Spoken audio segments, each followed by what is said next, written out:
Ebuka, look at me. Do I look like your type? Or don't you know this body is meant for Odogu? You won't believe what happened to the most stubborn girl in Bola village.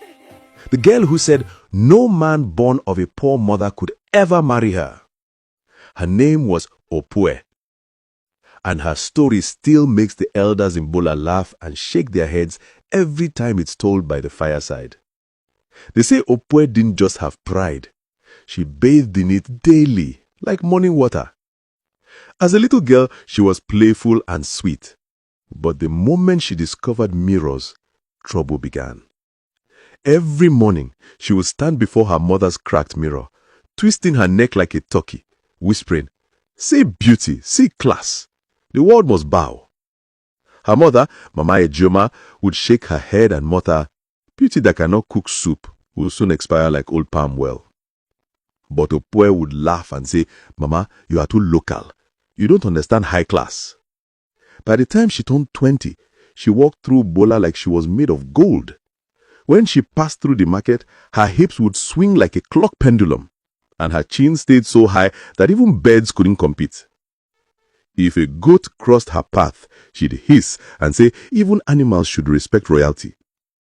And the funniest thing, Opwe was not even that beautiful.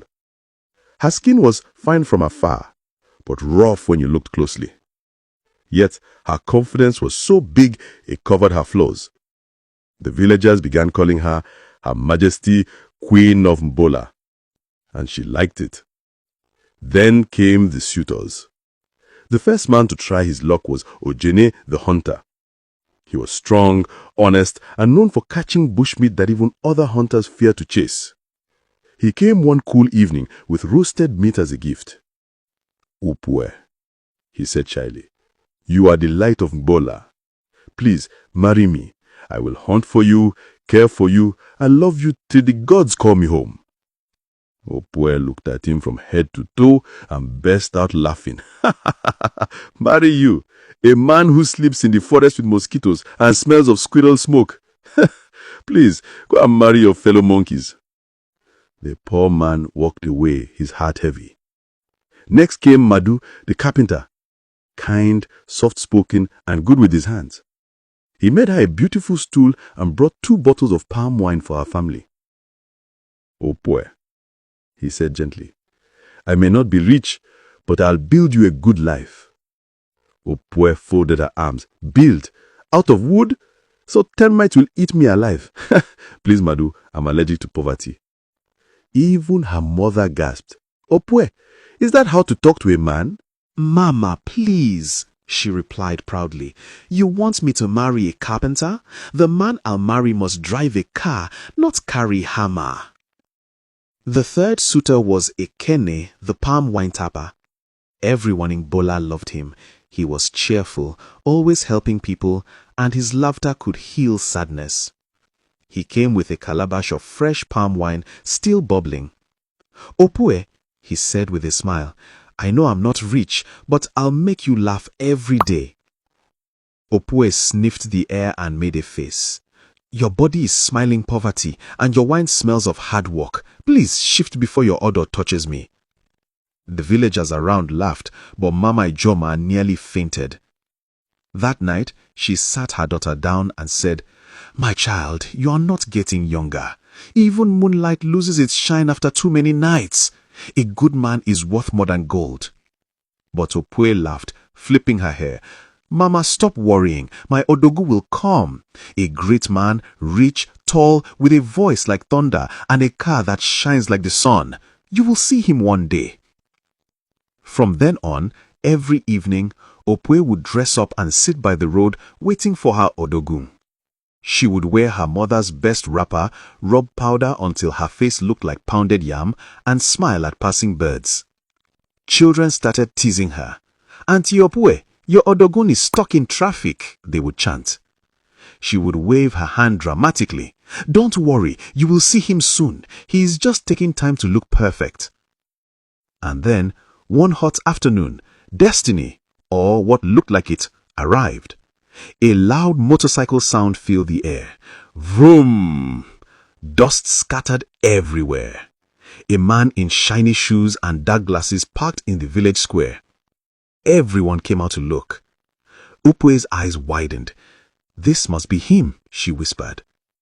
The man removed his sunglasses and smiled like he'd practiced in a mirror. "Hello, beautiful. My name is Odogun Okafor Jr." Opwe almost fainted. "Junior, that means your father is senior. You are rich by bloodline." Odogun talked fast about his business, his car in the mechanic, his plans to build a hotel. He even sprayed small money in the air. Children screamed and ran after it. That night, Opwe danced around her mother shouting, "Mama, pack my things! My destiny has arrived!"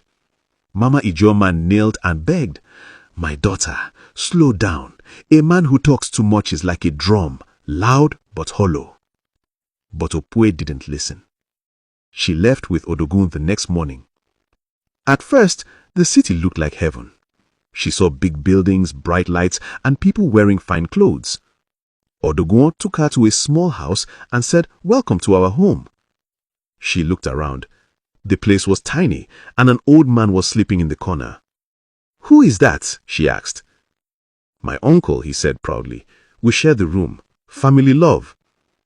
Her face dropped. "What about your mansion?" He laughed. "It's in the future. Patience is key." When she asked about his car, he pointed at the motorcycle parked outside. "That's my baby. I'm a professional Okada rider. I transport big people, sometimes even those with cars." Opwe froze. "You mean you're a motorcycle man?" He nodded proudly. "Yes, but a stylish one. I'm not ordinary." That evening, Odogu told her to cook. She opened the cupboard and saw only gari, dry fish, and pepper. "Where's the rice, the chicken, the seasoning?" she cried. Odogu looked at her and said, "You're looking at it. Imagination is the best spice." She nearly fainted. By the third week, all her makeup had finished. Her hair was rough and her dreams were dead. Odogu started shouting at her for every little thing. "Lazy woman, you said you are a queen? A queen that can't even fry plantain?" When she complained, he replied, "If you don't like it, go back to your palace in Bola." And that's exactly what she did. When she returned to Bola, dusty and tired, the villagers came out clapping and laughing. "Ah, our Lagos queen has landed," they teased. "Where is your Odogu and his big car?" She forced a smile and said, "He traveled abroad." But everyone knew the truth. Her mother hugged her and said, "Welcome home, my daughter. The gods have finished your lesson faster than I expected." Opwe tried to pretend everything was fine, but inside, shame burned her like pepper. She stopped walking proudly and stayed mostly indoors. The same men she rejected were now happily married. Whenever their wives greeted her kindly, she would smile painfully and look away. As time passed, her reflection in the mirror began to change. The girl who once said, "No poor man can marry me," was gone. In her place stood a woman who had tasted the bitterness of her own pride. One night, during the annual village festival, she watched from a corner as laughter filled the air. She saw Ekeni, the palm wine tapper, dancing with his wife. She saw Madu carrying his daughter on his shoulders. She saw Ogini, the hunter, smiling proudly beside his family. And Opwe realized she had thrown away real happiness for dreams made of smoke. That night, she walked to the stream, knelt by the water, and saw her reflection under the moonlight. For the first time, she whispered to herself, "Maybe Mama was right. Maybe I chased away my blessings with my mouth." From that night onwards, she changed. She helped her mother on the farm, greeted people with humility, and even laughed at herself. The villagers noticed. They said, Opwe has become wise. Life truly teaches." She began advising younger girls, telling them, "Don't let pride blind you. A man's worth is not in his perfume, but in his peace." Years passed, and though Opwe never married, she found peace within herself. She became Gwala's storyteller, teaching the younger ones about humility, patience, and self-worth. Children would sit around her, wide-eyed, listening as she said, "A woman who chases perfection might miss the good man standing right beside her." At night, when the village was quiet, Opoe would look at the stars and smile softly. If I had known what I know now, I would never have waited for that man on a borrowed motorcycle. Then she'd laugh, the gentle laugh of someone who survived her own foolishness. Even as she grew old, she remained neat, cheerful, and full of stories. She'd say, "A woman may lose everything, but she should never lose her dignity." When Opoe finally passed away peacefully in her sleep, the entire village came to honor her. They didn't remember her as the proud girl who mocked suitors. They remembered her as the wise woman who turned her mistakes into lessons. The young girls carried flowers to her grave and whispered, "Auntie Opoe, we understand now."